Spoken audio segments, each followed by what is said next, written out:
बिस्तार बिस्तार मैले हजुरलाई बहुत ठुलो गिफ्ट ल्याइदिएको नि हेरौँ हेरौँ के गिफ्ट हो त्यस्तो अझैसम्म 2 रुपियाँ खर्च नगर्ने मान्छेले के गिफ्ट लिएर आएको आज हेरौँ त्यस्तो नगर्नु न आज मैले पुरै 1.5 लाख खर्च गरेँ 1.5 लाख 1.5 लाख खै हेरौँ के रहेछ त्यस्तो हेर्नु लौ 1.5 लाख यो 2 रुपियाँको ब्यागलाई 1.5 लाख भन्नुहुन्छ तपाईँले यो त हामी सब्जी मन्डीमा गयौँ भने त्यति फ्रीमा दिन्छ सब्जी किन्दाखेरि यो 1.5 लाखको ब्याग हो यो नचाहिने कुरा के हो त्यो सोसियल मिडिया चलाउँछ हजुर ट्रेन्डै छ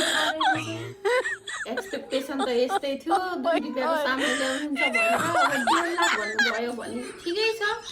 अब यही भिड्दै हिँड्दै गर्नु पर्यो भाउजूले दिएको भन्दै देखाउँदै हिँड्नु पर्यो लु है साथी मेरो 1.5 लाखको ब्याग ब्यान्ड कमेन्ट गर्नु होला